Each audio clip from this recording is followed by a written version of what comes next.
Hey guys, Michael Mosheri here, your favorite movie podcaster. I am recording this message to give you guys a heads up that this will be a two-part episode. Part one will be now, and part two will be a continuation of part one. The reason why we're doing this is because it turns out my software doesn't like 2-hour-long podcasts and it won't load. So that's really a fun thing to find out. So hope you guys enjoy part one. Please like, subscribe, and do whatever you need to do to listen to this podcast. And hope you also enjoy part two. Thank you very much, and enjoy the show. Hi, I'm Mo, and I'm running for office. And I'm TJ, the podcaster who likes to complain and complain and complain and complain and complain. And this is... It's still new to us, damn it! Welcome to A Student Us, damn it. I'm Mo, he's TJ, he just said, here we are here to watch every movie that's ever been made to be invited to parties. That's right, and I don't want to be doom and gloom here, but peak summer party season is kind of... Yeah, it's kind of dying. It's on its way out. However, we are at the precipice of the summer's greatest party, and that is this Saturday night. Yes. A little event known as SummerSlam. It's true. So, I'm sure our invitations are in the mail somewhere. Yeah, definitely. Mm-hmm. We'll be invited to SummerSlam, definitely. Anyway, There's no good segue. no good segue from that, no. Shit, what are we doing here? I always forget. What a banter time! Banter time. Banter time! No, wait, we gotta sing the theme Oh. song now. It's like, what was it? We should not record these 1 month in advance. Probably not. I No. know you get out of the habit pretty quickly. I'll just make one up. Oh, we did the banter zone. That's right. Yeah. Last time. Highway to the banter zone. Highway to the banter zone. That was just remarkable. Banter zone, yes. How are you, Mo? I'm doing okay. I'm tired all the time. I think I'm seeing things, and I think I'm losing my eyesight. But other than that, I'm good. Great. Yeah. How many fingers am I holding up? 7. Sure. Okay. Well, I'm glad to see you regardless. It's been a while. Yeah. And yeah, we've got a movie to talk about today. Yeah. But right now, it's not the time to talk about the movie. It's not. It's not at all. You're right. No. What time is it then? I think we alluded to it. It is banter time. Banter time. Banter time. Banter time. Highway to the banter time. Bum, bum, bum. Highway to the banter time. Like an angel. Thank you. Outstanding. All right. Well, I guess I can kick off the banter time. Yeah. Since I saw you last, what the hell have I done? Well, not much. These damn master's classes, the worst thing I've ever done. Mm-hmm. I watched the first 20 minutes of Network. Yeah. And then I don't even remember what I had to do. Oh, I went golfing, that's why. So I guess I shouldn't have started Network, but I saw on Max that it was leaving Max shortly, and I said, oh shit! At least if I start it now, I'll be reminded to watch it later. Yeah. I have yet to go back and finish it. But I can vouch that the first 20 minutes is pretty good. Yeah. It definitely has me interested. Oh boy, what the hell else have I watched other than this movie? I've been rewatching the old Twilight Zone, the classic. Ooh, yeah, it's always good. You can't go wrong with that. No. Except, it's funny, like, watching it through a modern lens, like the post-Black Mirror era. Yeah. Where, Rod Serling, in my mind, the Twilight Zone classic is the pound-for-pound greatest ever TV show. And what I mean by that is, it came out in 1959. And what it did and how it still holds up to this day... Yeah. In terms of production methods, in terms of just how goddamn many of those episodes they pumped out. Yeah. It's so impressive to me. And the truth is, there are plenty of stinkers, especially in the first season. There are plenty of forgettable What do you episodes. think stinkers? Like, would the first episode be considered a stinker? I like the first episode. Isn't it the one Where's everybody? where's everybody? Where the I like man, that one. where he's in a town that nobody's in there. Correct, Where it and it's unpopulated. Turns out to be an astronaut just in training. Whoa, spoiler alert. Yes. Spoiler for a almost 7-year-old. In fact, it's actually one of only 4 episodes that does not involve the supernatural in some way. Oh, yes. I actually think it's a very strong start. The couple that follow it are more forgettable. They're not bad. Yeah. Let me clarify. I don't think that too many of them are bad stinkers. They're just more forgettable, and especially in the first season, they're trying to find their footing. I mean, what I think is interesting is just And I'm not complaining because I think you need episodes like that to highlight the eye of the beholders or the At Time Enough It Lasts or the masks. You know what I mean? Yeah. Those are what make the great ones so great. Yeah. They don't all have to say something super profound. You know, sometimes they're just little ghost stories that are entertaining for 25 minutes. Like I would think like of a bad Twilight Zone episode. It's the Killer Doll one where it's Oh, stop with Telly Savalas. I think so. No, not the. Is it? I'm Talkie Tina and I'm going Talkie to kill Tina. you? Yeah. Oh, I love that episode. Really? Oh, I love that episode. Oh man. Telly Savalas yell at his fucking daughter-in-law and a doll. It's so funny to me.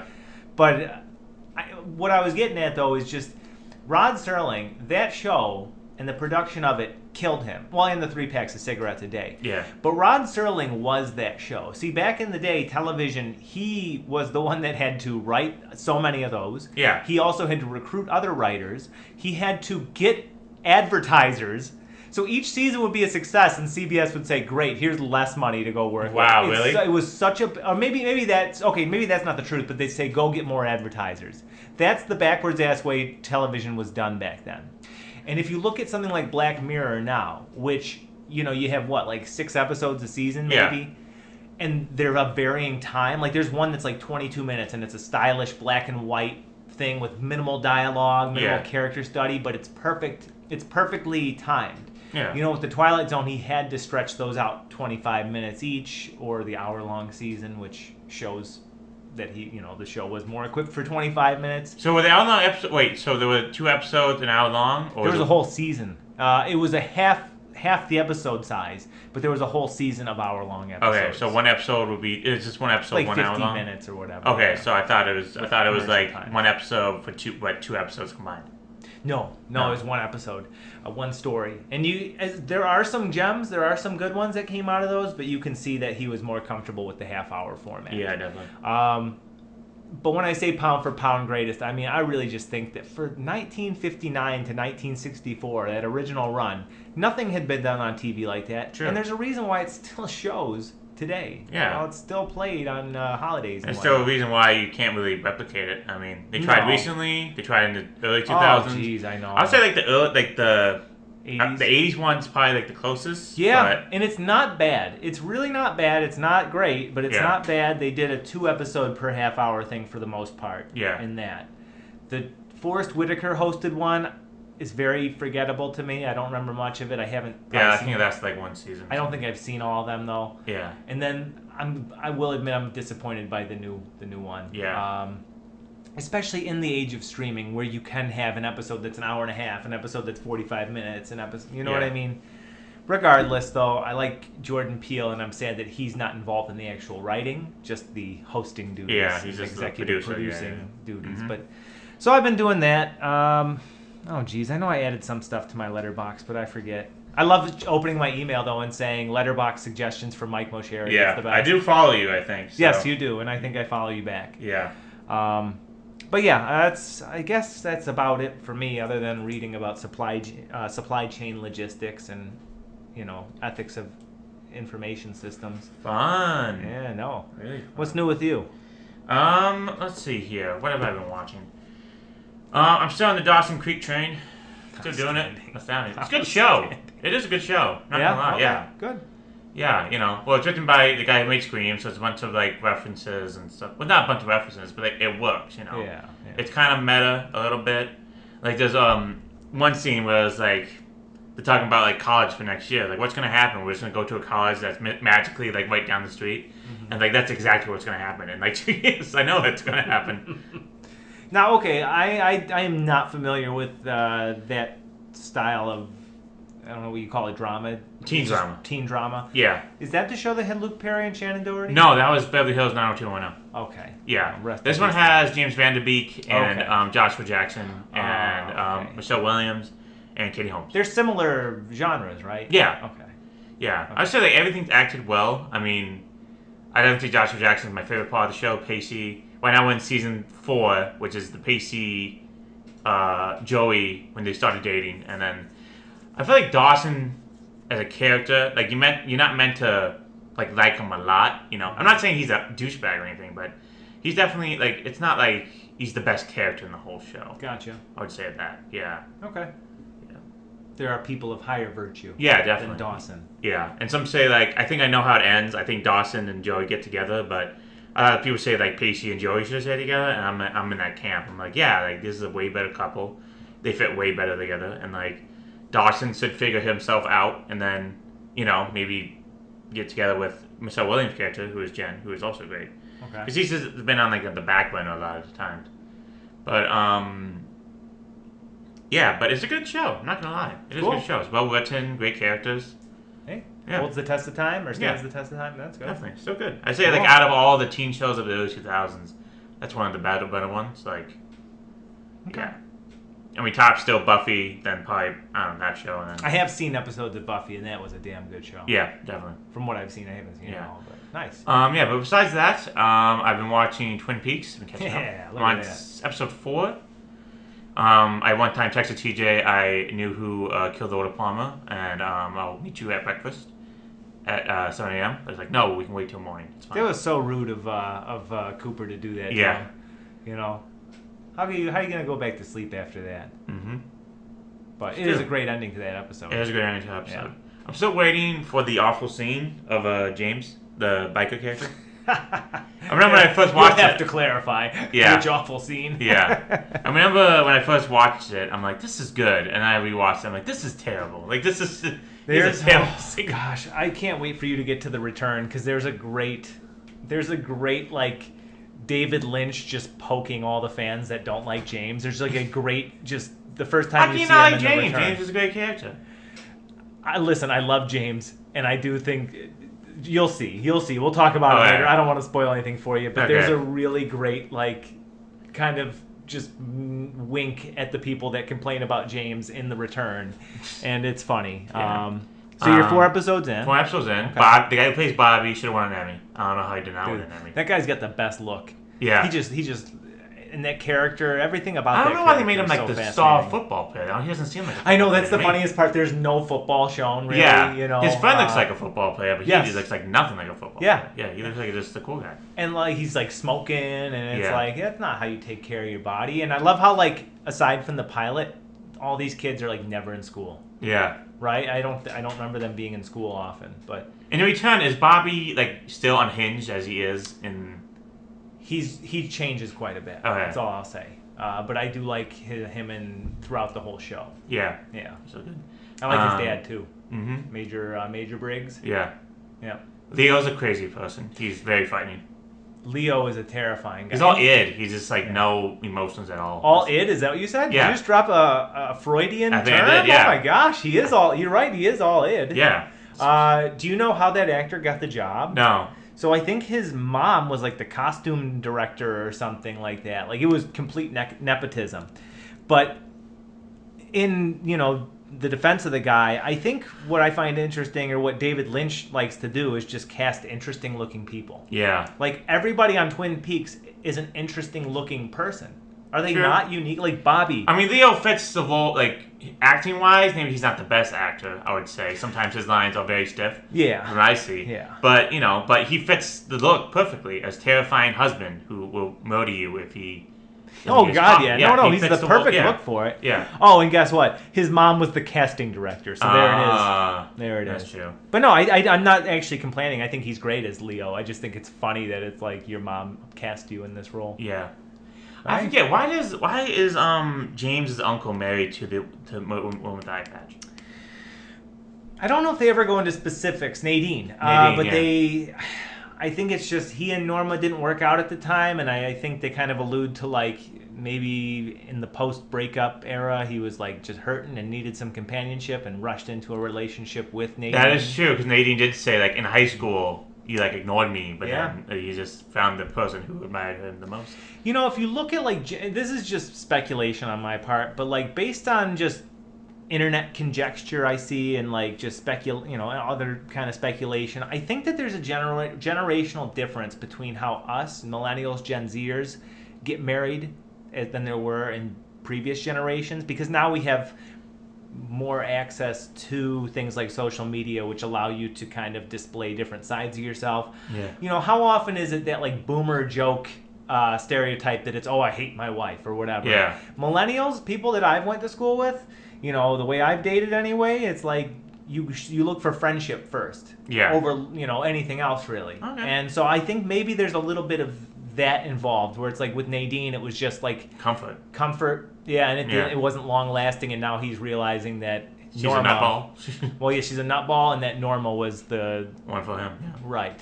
Just you wait to see what happens with those characters, though. I mean, it's I know Nadine becomes Miss Twin Peaks. That's all I remember. That's all I remember.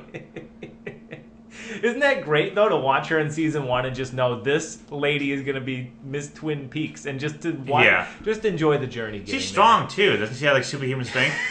Yes. Yeah. So I mean, it's one of those things where I remember, and we talked about this I think before. I used to not like season 2. I think I blocked it all from my memory from the. How long first is season 2? Is that It's like 20-some episodes. Okay, it's so like a full TV series. First season's like what? Only 6 episodes? 6 or 7 or 8. Yeah, or then it's like yeah. the full season, and then they canceled it. Correct. And then like 30 years later they did it. So yeah. Yep. But it is funny. Like the first time I was like, oh, what's the, you know, why is there so many episodes about nothing, and it's just stupid. And this time around, I loved it all. Even the shit that fans online will bitch about and complain about, I was eating it all up. Yeah. You know, even though I know a lot of it wasn't Lynch at that point. You know, it's just. That show is so damn unique, and its presence is still felt. So when did David Lynch leave the show in the first original one? Like at mid-season 2? Kinda. I think early season 2. And I think what that happened was he disappointed a lot of the cast members because they thought that he abandoned the show. I think he was just kind of in like a transitional phase himself, because then he went and did Firewalk with Me, and that was reviled by many people. Yeah. And I don't know. Well, I think like the reason he left the show is because he was trying to be controlled by the network. Like he was just like, no, I don't do that. Like you can't control me. I'm David Lynch. What were they thinking? They were getting into business with David Lynch. They think that they could just control the man. So I do think that the actors, I understand why they would feel like, oh no, we thought we were working with David Lynch, and now we've got these other hack writers. Yeah, well, writers, but, you know. Mark Frost helped a lot. I mean, he basically took what David Lynch was doing and like put it into TV. He was style. a TV filter. Yeah, Yes. he was just like, okay, what can I take what David does and make it into TV? And you realize when you watch season 2, and again, you just have to go into it with the proper expectations. It's not season 1. But if you go into it with that expectation and you have fun with it, you realize that the two actually worked symbiotically very well. Mm-hmm. You know what I mean? Like, Mark Frost was a good balance to David Lynch's ideas to make them TV friendly and mainstream audience friendly, right? And Mark Frost needed a little bit of David Lynch to be more inspired, to try different, wackier things. Yeah. And they do plenty of wacky shit in season 2. It's just, you know, it's not David Lynch. It's not that surreal, Lynchy, dreamlike wackiness. I don't know. Yeah, but keep me posted as you watch that show, because I always love talking about Twin Peaks. I will. Yeah. What else? I spent $300 over the month on DVDs for like a Criterion DVD sale. Nice. Yeah. A lot of movies. You got some other Lynch ones, didn't you? Yeah, I got Blue Velvet. Cool. I didn't get Inland Empire. I was debating it, but I remember it's like I got 5 movies like each week. So I kind of limit myself. I'm like, okay, Michael, you could spend like literally $500 right now, but don't. Let's get 5 movies. I mean, it's $100 still, but each movie would have been $40 if it wasn't for the sale. So $20 each movie. So I think I'm saving some kind of money. I think so. Nice. Hopefully. But yeah, I got Blue Velvet. I had to get it. I saw it. I was like I need one more movie. Blue Velvet. Boom. Sure. I got it. It's Ice Cream Man. Yeah, what's up, Ice Cream Man? Can you hear that, listeners? The Ice Cream Man's coming around. I remember one time we were in the backyard of my friend's place, and I said, "Halt! Wait! Listen!" And I heard the Ice Cream Man from like a mile away. Wow, it's like your mutant superpower. Yeah. Nice. Yeah, that's what growing up being a fat kid's like, you know. I share that that backstory, so don't worry. Yeah. So I bought a bunch of Criterion DVDs that hopefully I watch very soon, because the last 5 I bought was like movies I have never seen before. Yeah. I believe one's High and Low by Akira Kurosawa, which I heard it. Like, besides Rashomon is his masterpiece, High and Low. It's like, There's always like one scene that he crafted so well that everybody talks about. It's like I think it's a scene where they're listening on radios, like cops are listening on radios to somebody, but I can't really explain the scene really well because I've never seen it. But I heard it's one of his masterpieces. The Watermelon Woman, which is a lesbian comedy from the '90s, I believe. I'm not sure if it's based off the Watermelon Man, based by Marvin Van Peebles, Mario Van Peebles' father, who directed Sweetwater Backass's Badass Song. Nice. Yeah. Which is the Watermelon Man is about a black man turns into a white man. Oh shit. So I'm not sure if the Watermelon Woman is about the exact same thing, or maybe it's like an homage to the Watermelon Man. Maybe. I have no idea, but I was like, last 2 weeks ago, I was like, I've seen it. I see it. Like, you know what? I gotta expand my horizons some more. So, got it. I got a movie. I don't even know what it is. There was no cover to it. It was really like a manifesto of a Norwegian filmmakers who was just like, we are like, I think it was like Dome 99 or something like that. It was called. Okay. And like, we made this movie, and that's it. There's no cover to it. It's just a piece of paper. I was like, I gotta watch this movie. I have no idea what it's about. I think it's called, I want to say Le Samurai, but I don't think that's what it's called. It's a very famous French film. I'll tell it to you next time. I'll remember. But yeah, I got some movies I never watched before. Got After Hours. You had to get After Hours. Yeah, you nice. Have to. It's such very a good film. nice. I would tell you about, I think I showed you that one YouTube clip where it's called Man Carrying Things, where he's a pretentious film guy, but doesn't want people to know about it. And it's like, I love Goodfellas. I love After Hours. I mean, I love. It's like, what was it? What was this movie? It's like, I love Gang of New York. I love After Hours. I mean, I love Goodfellas. Yeah. You get to be a little more. Yeah, you cannot love After Hours. Right. God, After Hours is such a good film. What else did I get? I got more John Waters, Polyester. I think I completed my John Waters Criterion collection. So nice. Good. I think on that one, I'm not sure if they make Miss Edie into a giant chicken and eat her. I'm pretty sure that's it.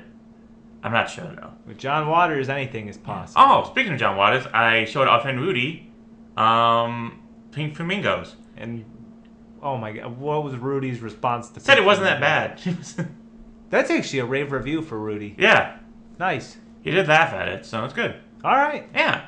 Yeah. I thought it would destroy his mind, but didn't. Damn. Yeah. You have to try harder, I guess. Yeah, I gotta try harder. That's what I always want to do, just show people Pink Flamingos, just like normal people who are not tortured. It's like, who are not damaged. It's like, you want to see a movie? It's like, yeah, Pink Flamingos. I just want to see the reaction to it. She's eating dog shit. Yeah, eating dog shit, blowing her son. Yeah. Yeah. That's right. He wanted to know, like, why are they licking everything? I'm like, it'll play out soon, don't worry. And I saw. Yep. You showed me that movie, and I'll never forget it. Yep. And it's hilarious. Yeah, it is a funny movie. Actually, yeah. I gotta show you Multiple Maniacs. You gotta see Divine get raped by a giant lobster monster. I can't wait. Yeah. Hilarious.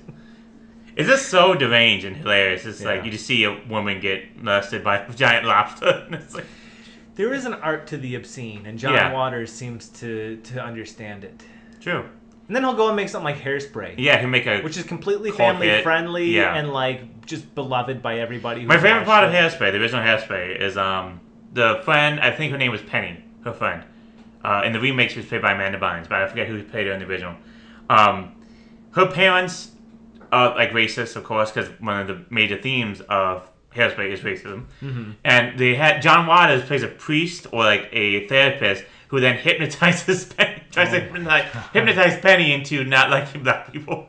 Oh my God. It's hilarious. This is ridiculous. It's just this little scene. That's like 1 second, but it's hilarious. That's so good. That's outstanding. That's outstanding, yeah. Then he made Cry Baby, which I like. Serial Mom, which I have to watch still. Oh, I've always heard good things about Serial Mom. It's hilarious, yeah. Yeah. He made Cecil B. Demented, which I don't know if it's good or not, but I heard it's also bad and insane. Pecker, once again, don't know if it's good, but, Basically, John Waters, if you watch a John Waters film, it's going to be at least okay. It's not going to be a bad film, but... It'll probably be unforgettable. Yeah. So, true. That's at least something. I just love how he made these movies and then made, box office hits. It's, commercially available films. Well, and that is funny, too, because, I feel like it's almost impressive looking back at it and thinking, wow, Hollywood studios would let this guy direct a mainstream movie. Yeah, because like now there's like okay, like the main theme is still thing is still superhero movies. So they're like, okay, what we're gonna do? Usually they would give like a young director, like maybe not the biggest budget, but they give him like a good project and see how he does, and then they give them the big project. Yeah. But now it's just like, okay, you make one indie film that's successful. We're gonna put you in the director of a $400 million movie, It is wild, isn't and we're it? gonna control everything you do, and that's it. Yeah. So that's why they don't have egos and stuff. So that's why Edgar Wright didn't direct Ant-Man. I'm still surprised that what's his name? Sam Raimi directed Spider-Man, I know. Spider-Man. Oh, No, Doctor Strange. Oh, Yeah, he was just like, yeah, I'm gonna direct Yeah, Doctor Strange. you're right. I'm like, that's like the one guy I think would definitely fight. Yeah, because at least with Spider-Man, that was before superhero movies. Like, studios could say, this is a superhero. Like, back then, it wasn't necessarily like, hey, you know, you're going to be on your best behavior. This is a big superhero movie. Yeah. Superhero movies were still X-Men. Yeah, had they been had like big. no idea what to do, so like, Right. okay, like Sam Raimi and Bryan Singer do whatever they want. Right. Of course, Bryan Singer did like the boring version of that, where he just made like all adult and shit, and it was like, Yeah, I will stand those X-Men movies, though, his first two, because they did what they had to do, and along with the Spider-Man movies, and of course the Keaton Batman, those are really what got the ball rolling on the MCU. But just superhero movies being mainstream in general. But I know what you mean. At least you can see Sam Raimi's style in Spider-Man more than you can see any Bryan Singer style, if there is a Bryan Singer style. I don't know, you've seen the Doctor Strange and the Multiverse, yeah. of Madness or something like that? Yeah. Is it any like Sam Raimi in it? Yeah. Oh, yeah. There's actually some like horror element to it. Yeah. Yeah, it's pretty badass actually. That's cool. It's a good movie. It definitely. Yeah, which is recommend surprising checking they it let out. him direct it. They're like, okay, Sam Raimi, you direct this movie. And they're like, wait, you're going to let a director direct this movie? And I don't know what the push and pull was, if they had any, like, I know Kevin Feige Yeah. is very hands-on, so I don't know if there's any back and forth with him. Because I guess Sam Raimi, my guess is Sam Raimi doesn't want to lose control of the film. Probably. I don't know, but it's been like, Sam Raimi recently has not been like making a lot of, I mean, his last film before that was Oz, the Great and Powerful. And that Yeah. wasn't really- Isn't that interesting? Isn't that weird? I always forget about that Yeah. he did that. Yeah. I will say that as far as the MCU goes, this one does feel different. The Doctor Strange Multiverse of Madness or whatever does feel significantly darker than the others. And frankly, I think you'd like it. You should give it a watch. Yeah, definitely. I think you'd like I'll it. try it out. There's definitely Raimi inspiration in there. Also, I forgot about one movie I did watch in theaters. The director who made Poor Things also made another movie with Emma Roberts. Oh, Not Emma you watched, Roberts, Emily Stone. Yes. Yeah. Her name's Emily Stone now. She doesn't go by Emma. Oh, really? Yeah, I believe so, yes. I don't know that. At least she Okay. wants to go by Emily Stone. Okay. At least if I heard of one podcast. I am not sure. But yeah. Take your word But for Emily it. Stone. It's Kinds called of Kindness. Kinds of Kindness. How was It that? is very brutal, very weird. Fun for the whole family. Cool. Yeah. Isn't Jesse Plemons in there? Yeah, Jesse Plemons is in it. A lot of people from Poor Things. It's probably just like they made Poor Things. Like, let's just keep on going. What's his name? Green Goblin and Spider-Man. Franco? Willem Dafoe. Willem Dafoe's in it. Yeah, Willem Dafoe's in it. Yeah, so I love Willem Dafoe. I know. But it was really weird, really out there. Definitely not like Poor Things. It's just basically the man who made it, I believe his name is Yorgos Lanthimos, I believe. Yeah. Yorgos Lanthimos. I'm hoping I'm pronouncing it right. Before that, made a bunch of weird movies. Like, doesn't really have I wouldn't say a plot, but very weird movies. Like the movie called Dogtooth, where it's about a father who keeps his children locked in his house, like a fortress, so they never know the outside world, and they act really weird and strange. And this is like going back to that, you know. Yeah. It's not going to be like Poor Things. It's just going to be weird as Poor Things, but even weirder, you know. That explains it well, but I really liked it. I thought it was funny in some parts and really weird and messed up in other parts. It was great. Good. No, I've heard good things about that movie and Poor Things and Yorgos. I gotta get back to the movies, man. I gotta get back to the fucking movies. Go back to the cinema. No, I know. It's just a lack of time, unfortunately, right now. But I will catch those, and I'll catch up on cinema. Yeah. Because it seems like there's actually some movement back to cinema. I know that there's all this discourse nowadays about the movie theaters being dead, and it is kind of a sad reality we have to deal with. I don't want movie theaters to go away, but at the same time, I acknowledge I'm not exactly helping them out right now. Yeah. So here's hoping something changes in that, because going to the movies is it is an irreplaceable experience. Yeah, sure. You know, the at-home experience has its pros for sure, and it's a lot more convenient. But being in the theater is a fun time. That's true. You know. Want to talk about wrestling today? Oh, we can talk about wrestling, sure. Yeah. So how's it been going in WWE then? You are going to? Is that what you said? You're going to a WWE? No. How's it going in WWE? To be honest with you, all I ever do is look up on Tuesday mornings during my break at work. I look up Raw results, and on Monday mornings I look up SmackDown results. It looks like the Bloodline 2.0 is still causing all sorts of trouble for Cody Rhodes and the forces of good on SmackDown. That would be Solo Sikoa is the new quote-unquote tribal chief, along with Tongaloa, Tamatonga, and Jacob Fatu, who was a certified badass. Yeah. You know the guy skipped out on like a charity event?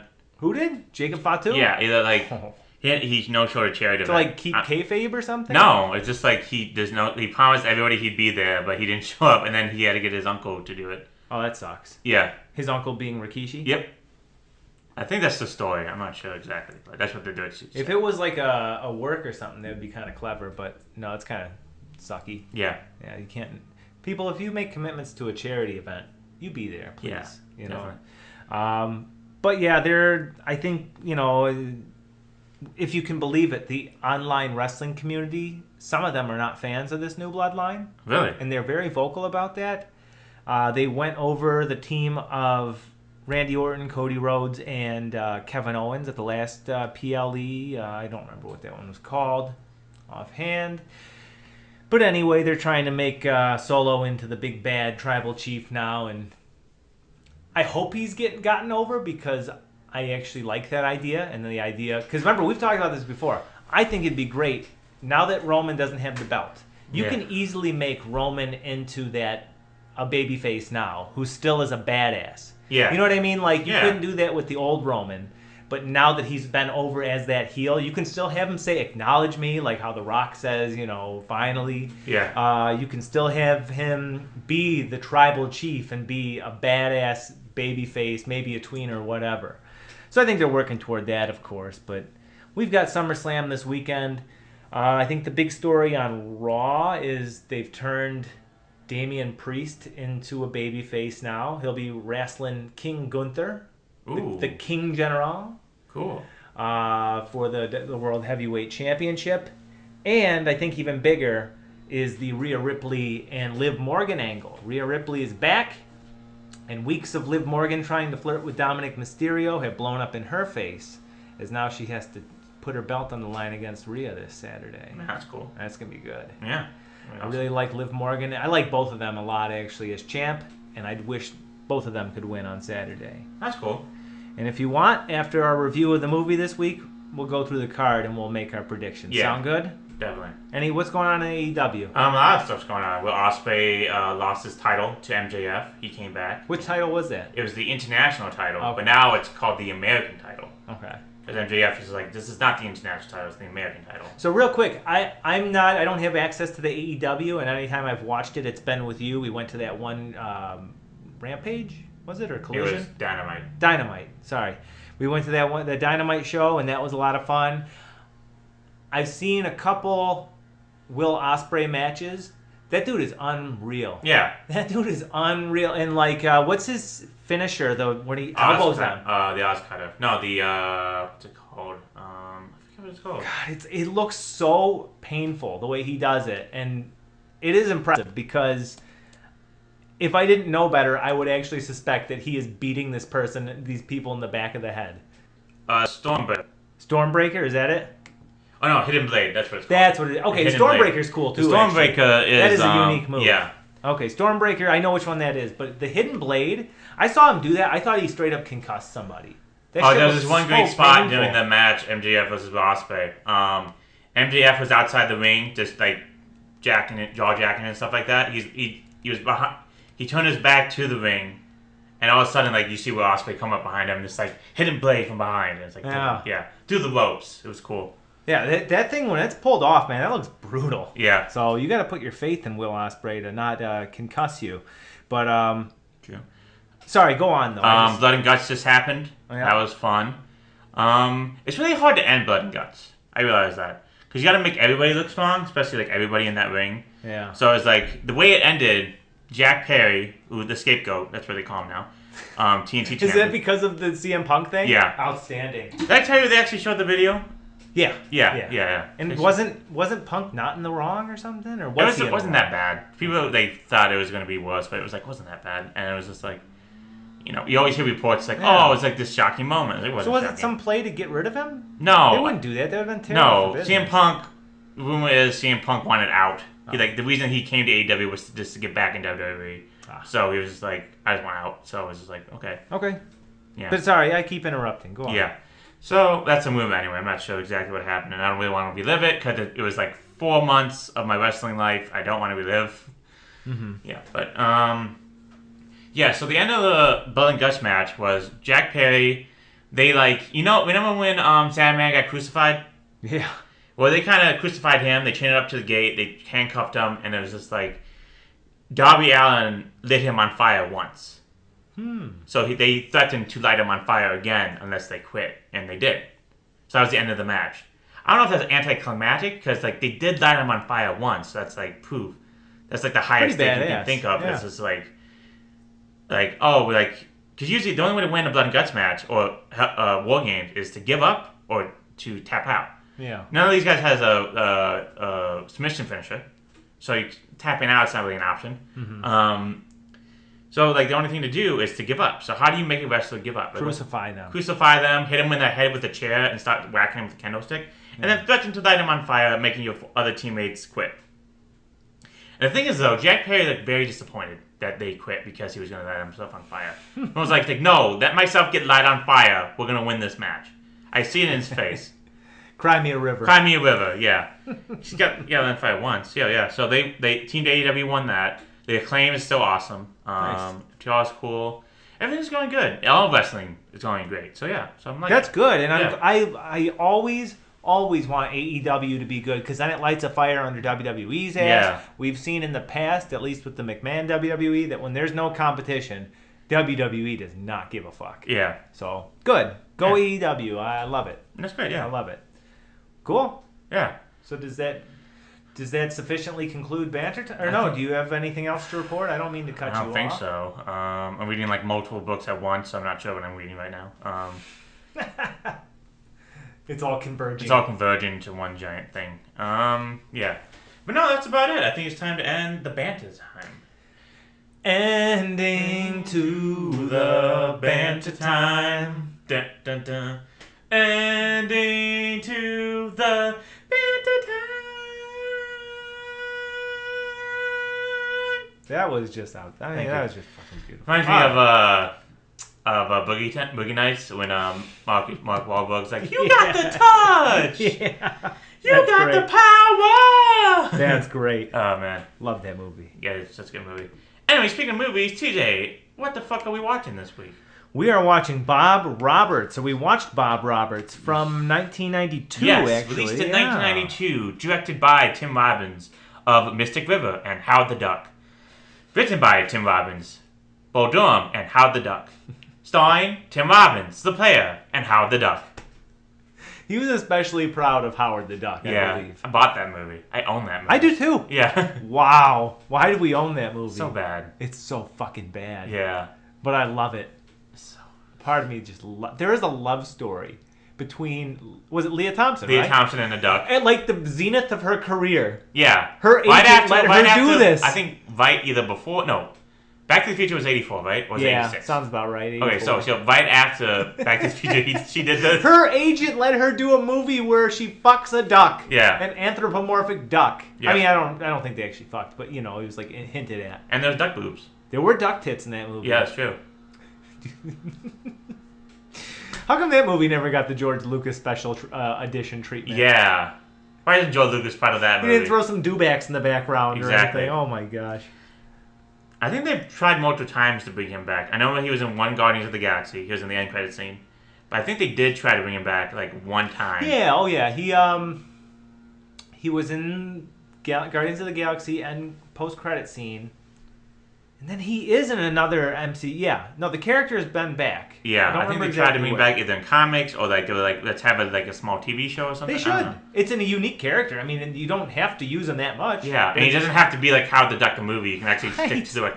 Right, you don't have to make of all the Marvel properties. George Lucas said, "I'm gonna make the one out of the duck." Like, really.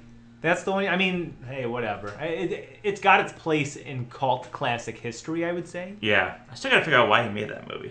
I still want to know why Leah Thompson's fucking agent let her do that. Yeah, but Tim Robbins played the geek who had a crush on Leah Thompson. I think. Yep.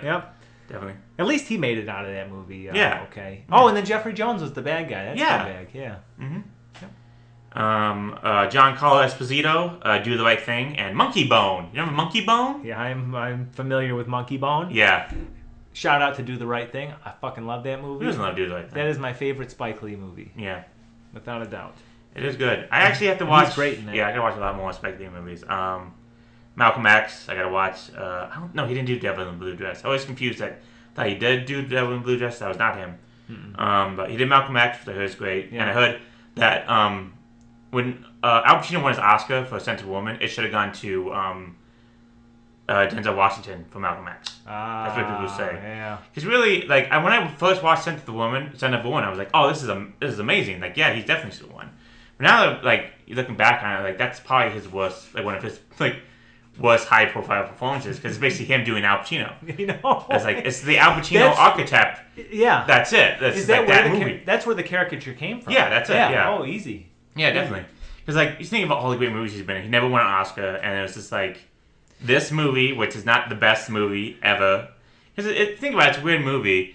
It's like, it's two movies mashed into one. It's about this kid who doesn't want to get expelled from boarding school, and he has to, like, either rat his friends or not. And then it's the other movie, where it's like the majority of the movie, is just like, I'm Al Pacino, sorry. I'm going to kill myself. I'm going to fuck a person in New York City, and I'm blind, and that's it. And I'm just going to be an asshole for about 90 minutes of the movie. And then we're going to end in a courtroom battle of a boarding school, which doesn't have a courtroom. I don't know why is a giant courtroom scene happening right now. Because the movie required it. Yeah, and Al Pacino's going to be the lawyer. And it's like, that's it. Do you think it was a bit of a make-right? A make-right Oscar? I mean, yeah, it's been like how they inevitably did for Leo and for Martin Scorsese. Yeah, because they really gave him to like the worst, like not the best performances of their careers. Yeah. I mean, I haven't seen The Revenant, and he did a lot in The Revenant. He was good in The Revenant, but I would also say he was better in other movies. Yeah, you know, he probably should have won for Titanic. He probably should have won for what's the 2006 movie he was in? The one Best Picture. It was is a Martin Scorsese film. It was The Aviator. No, should have won for that too. Yeah. That was a great movie. It was amazing. It's not Shutter Island. No, what was it? It was one with Mark Wahlberg. Oh, Departed. Departed. That's a great movie. Yeah, that's a great movie. Good point. Mm-hmm. Yeah, they probably both should have won for that. I mean, Scorsese probably should have won a lot sooner. I mean, I don't know if he was up for it for Taxi Driver, but Goodfellas. I think Taxi Driver was nominated. Goodfellas definitely should have won. Goodfellas should have fucking won. But yeah, a better movie podcast. Playing Czech are actually doing the films of Kevin Costner. Oh, see, that would be cool, actually. Yeah, so they did the Dances with Wolves. They're so much better than us. Yeah, definitely. Yeah. Speaking of Twin Peaks, Ray Wise, Twin Peaks, Fire Walk with Me, and God's Not Dead too. Oh. Yes. Yes. I got in my notes. Won't someone dance with Ray Wise? Poor Leland. At least. Dance with me, please. Dance with me. Yeah. Yep. He's so pitiful. That's so bad. Yeah. I just can't wait till he turns into evil Leland. It's gonna be fun. Yeah, he is. You haven't seen the movie, have you? No, I have. You have seen Fire Walk with Me. Yeah. Okay, good. Because I have in my notes here, and I didn't want to spoil anything. But I said, like, what happened to Ray Wise's career? Because he was in like Swamp Thing. He was the guy before he turns into Swamp Thing. Oh, he really? was in RoboCop as one of Clarence Boddicker's henchmen. He was in obviously Twin Peaks. He was in this movie. Well, I think Ray Wise as an actor, like he was in his like mid-40s. He wasn't really like Hollywood star level material. Sure, but he's good really character great actor. Great character actor. Yeah. that appeared in still a bunch of things. And again, after a this. unique look. He did, but I feel like in terms of the mainstream, like, did people see Fire Walk with Me? They see him stooping his daughter, and they're like, let's take a break on I Ray forgot. Wise. Did he fuck his daughter in that movie? I forgot about that.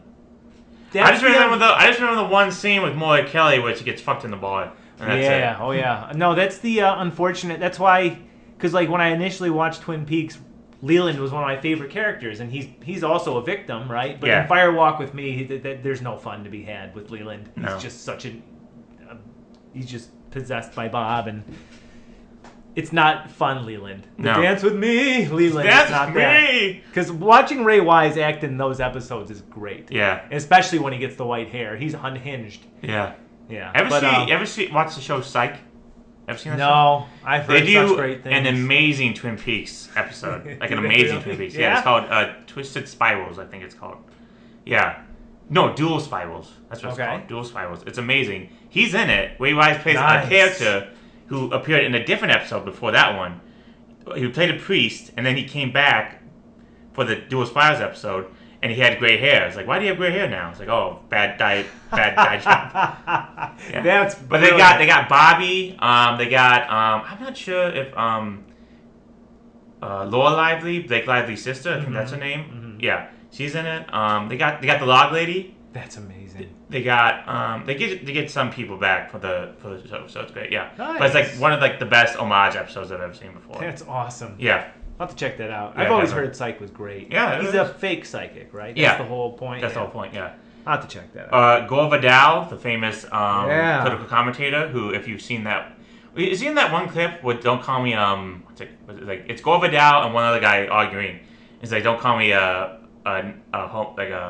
like a Nazi fascist, you homosexual." Oh yeah. He got into an argument with his like on-air Rival. partner or something. Yeah. Yeah. They were like, Don't call me a neo-fascist, you. yeah. Oh yeah, that got Yeah, heated, didn't yeah. it? I am aware of that. Yeah. It was like was it a TV show or a radio It was show? a or TV something? show. It was Gore Vidal and someone else. Yeah. I'm not sure if Gore Vidal was leftist or right-leaning. He's definitely left-leaning. Okay, And I so the forget. other guy must have been right-leaning. Yeah, I think so. Yeah, I don't yeah. really know much of Gore Vidal's.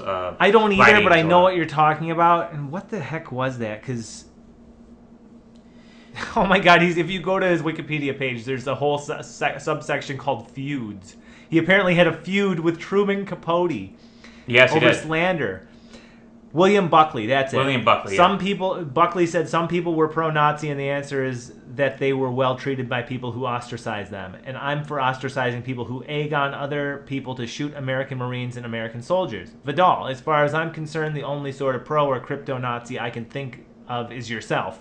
Failing that, I would only say that we can't have. And then Buckley interrupts him and says, "Now listen here, you queer. Yeah. Stop calling me a crypto-Nazi or I'll sock you in your goddamn face and you'll stay plastered."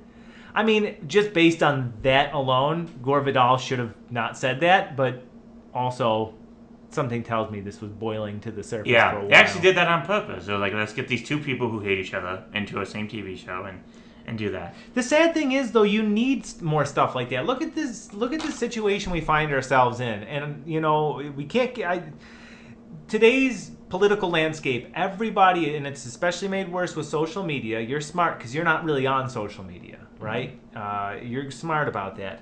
But the problem is with social media age is that everybody's got their own groups and their own echo chambers that they're a part of. And if you Yeah. don't agree with me, I'm going to block you. I'm going to unfriend you. I'm not going to listen to your side of things.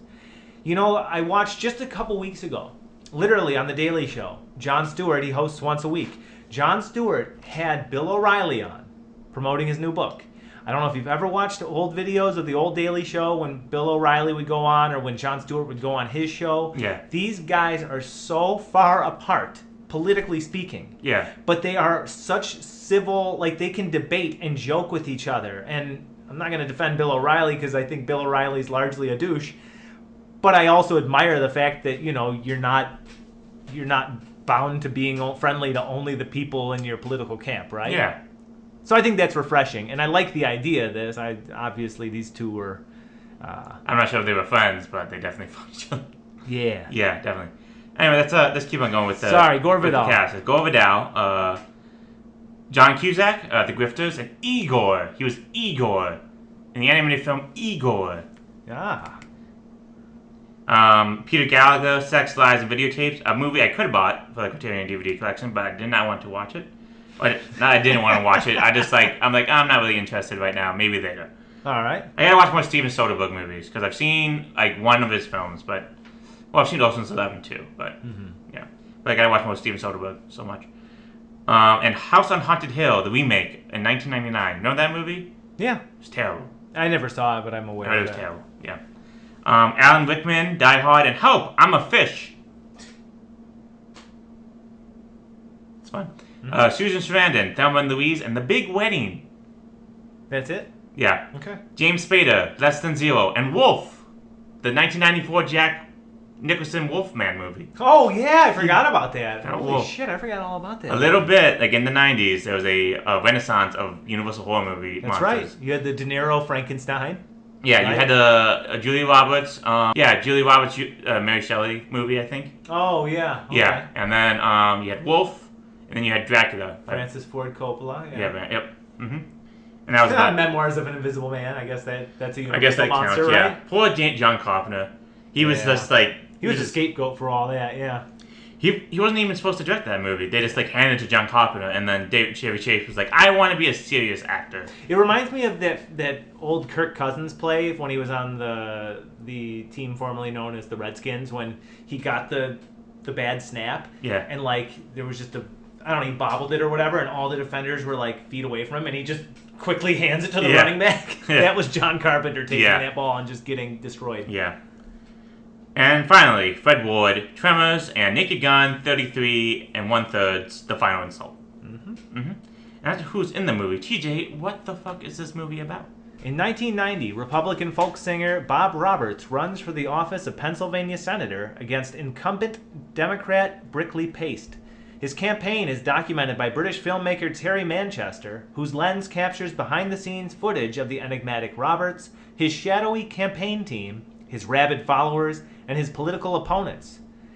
As the charismatic conservative travels the state and leads hate and rhetoric-filled rallies under the guise of concerts, his campaign team works tirelessly to promote his image as an all-American icon destined to clean up politics in Washington, D.C. Meanwhile, Roberts is repeatedly hounded for an interview by investigative reporter Bugs Raplin, whom he continually evades. Raplin believes that Roberts' anti-drug charity, Broken Dove, was previously a front for past CIA drug trafficking activities, and that Lucas Hart III, Roberts' campaign chairman and former CIA agent, is overseeing the organization's current fraudulent allocation of federal funding intended for the construction of low-income housing. Senator Paste, meanwhile, echoes these sentiments, telling Manchester that his belief is that Roberts is somehow linked to the National Security Council, the CIA, and the military-industrial complex at large. Shortly thereafter, Paste, who's maintained a slight lead over Roberts in the polls, is rocked by a damning video showing him with a significantly younger woman in his car. Paste claims this woman is a friend of his granddaughter's and that he was simply giving the pair of girls a ride home. Still, the burden of proof is unfairly placed upon him, and he can't ultimately shake the scandal. The tide is finally turned for good, however, following a supposed assassination attempt on Roberts, which Manchester's cameras document. While the obscured footage frames Bugs Raplin as the shooter, this is not a possibility because, as his lawyer asserts, Raplin's right hand, the one in which the weapon was planted, is disabled. While Raplin is eventually acquitted of wrongdoing, Roberts' fanatical devotees maintain his guilt. Meanwhile, as Roberts is wheelchair-bound and seemingly paraplegic, public sympathy propels him to a victory over Paste. During the consequent celebration, Manchester captures footage of Roberts' feet moving, a contradiction of his personal physician's paralysis claim. Worse, as Manchester films onlookers celebrating the victory outside the new senator's hotel room, he captures footage of an excited young Roberts supporter joyously proclaiming to the crowd that Bugs Raplin has been killed in retaliation to the attempt on Roberts' life, to which news the crowd is elated. Despondent by all he's seen recently, Manchester seeks comfort at the nearby Jefferson Memorial, where he reads the inscribed words, "I have sworn upon the altar of God eternal hostility against every form of tyranny over the mind of man." In the end, some very dark and bleak hilarity ensues. Thank you, TJ. Yes, of course. Okay, so Did I miss anything? I don't think so. I think you got it all. So Bob Roberts. To be honest with you, I thought this was Bulworth. I thought we were gonna watch Bulworth, but no, it's Bob Roberts. Luckily, we watched the Simpsons episode, so I saw Bob Roberts, so I knew that was the title of the movie and not Bulworth. So that's good. Yeah. Which really both have to do with political people singing, but... And today we watched England Is Mine. England Is Mine, yeah. Exactly. So I thought this was Bulworth, but no, it's not Bulworth. This movie is nowhere. Literally nowhere. It's probably on a DVD that's out of print that costs like a lot of money on Amazon. It's not streaming anywhere. We watched this on YouTube for free. Not like a YouTube sponsored like free. Like somebody uploaded it from like an old DVD rip, and it's like, yeah, this is You can find a pre-owned copy of the special edition DVD for $105 on eBay. Yeah. So don't tell me that you couldn't find this movie, people. Yeah, you could have watched it. Yeah. So yeah, for some reason this is one of those movies that just like didn't go on to streaming, or maybe did and it's like just forgotten. You know. Who knows? Maybe current events have had it removed briefly. I don't know. I don't know, but yeah. I could have sworn like a week ago. Maybe I was looking at Bulworth and I was like, Bulworth, where is that? It's on Amazon. Like, okay, we got it. It's fine. I was probably looking at Bulworth. That would have been great if you watched Bulworth. Yeah. What did you know about this movie? Nothing. I mean, I thought it was Bulworth, so I thought it was going to be one Beatty rapping for 2 hours, but no. Were you relieved to find out it was not Bulworth? Or I guess so. I mean, I don't know. I thought Bulworth was an okay movie. But yeah, but I don't know. I feel like this movie, from what it's saying, like, it's not shocking anymore. Like, I'm not saying, like, back then it was shocking. But when I watched it, I'm like, yeah, that's what happened. And this is what happened now. It's like, it's just like... Yeah, I it's get just what like, you're saying. like, okay, I can understand the satire of it all. I didn't find a lot of the stuff funny. Like, I find, like, the protest, like, the songs he sang, I didn't find them... I laughed, like, a few times. One of the funniest parts was, when he was, a music video where he was about to get shot, and I think a guy had, like, a carrot or something, and then... Oh, no, wait. Bob Roberts turned around, and the guy pulled out a giant bazooka and started building it when he was singing, and then Bob Roberts turned around and shot him. That was funny. That was the funny part. It's kind of a sardonic humor, I would say. It's not a laugh-out-loud funny movie. Yeah. But there is a lot of, like, cutting political satire that is it's like, humorous. Look how ridiculous this is. This would never happen, and then so, we'll get on later. It did happen, and it's just like, but more dumber. Like, you know, it's just like... So Bob Roberts is, like I said, he's a folk singer, and he uses his music to spread hate and rhetoric-filled ideologies about, you know, anti-welfare, or, you know, or if you don't work, then you're just a leech on society, or what have you. It's all dog whistle nonsense. But the funny thing is, he's framed as like an anti-Bob Dylan. And it's very this is basically what that's what Tim Robbins inspired. It's like everything's Bob Dylan. Well, you know that one music video where he's holding the cards that are that's anti homesick Nick Blues. Yeah, exactly. Yeah, and I love his album name, The Times They Are a Changing. Yeah, so first 3 albums by Bob Roberts, the freewheeling Bob Roberts, Times Are Changing Back, and Bob on Bob, with spoofs of course, Bob Dylan's classic albums, The Freewheeling Bob Dylan, Times They Are Changing, and Blonde on Blonde, respectively. The cover photos for those two. Right, and that is obviously, you know, he goes on that one show to do an interview, and the host says, you're using folk music as the left has traditionally done. You're weaponizing it against the left now. You know who that woman was? No, who was that? She was the chief from When the World Come to San Diego. She was CCH Pounder. Oh, that's funny. I didn't even know that. I was like, it's the chief. That's funny. Good catch, man. Yeah. Yeah. Aside from the sea of celebrities in this movie, I did not catch that. But yes, one of my first notes was, is that Jack Black? Yeah. Is that Jack Black? That's Jack Black. You didn't even mention him in your... rundown there, Jack Well, he doesn't Black. count. He was not on the Wikipedia page for people who star in it, so he's not getting any credit. The people you've got here. Tom Atkins of Halloween 3, Season of the Witch fame, the drunk doctor. You've got Helen Hunt in a minor role. You've got... what did Helen Hunt play? I forgot. Helen Hunt was one of the newscasters, a field reporter. Like you said, you've got Susan Sarandon. You've got Bob Balaban. Bob Balaban was in it. Oh, yeah, Bob Balaban. Yeah. Jeremy Piven was in it, although I didn't catch him. He's just listed here as the candle seller. The candle seller. I don't remember the candle seller. He was credited. I saw his name in the credits. You got James Spader, like you said. Fred Ward. Susan Sarandon. Yeah. For like a blink and you miss it role. James Spader. I mean, Okay, yeah. So a lot of random people in this movie. A lot of just Tim Robbins' friends and his girlfriend. Who I think he was his girlfriend at the time. I'm not sure. Yeah. So like a lot of people in this movie. So wait. Okay. So I forgot what was your categories again for movies? It was Simpsons. Just Simpson titles. Yeah. So did you know anything about Bob Roberts besides the Simpsons title? I knew Tim Robbins was in it and that he made it, and that it was a mockumentary about a fake politician. That's all I knew. Yeah. Yeah, I had no idea the cynicism that it, with regards to politics, that it adopts. This is obviously a very cynical take on politics, and very caricaturized, but oddly enough nowadays, like you said, it does not feel terribly characterized. Hey guys, favorite podcaster here, Michael Mosheri again. Just saying this is the end of part 1, so please listen to the next episode for part 2, where you enjoy our great analysis of Bob Roberts.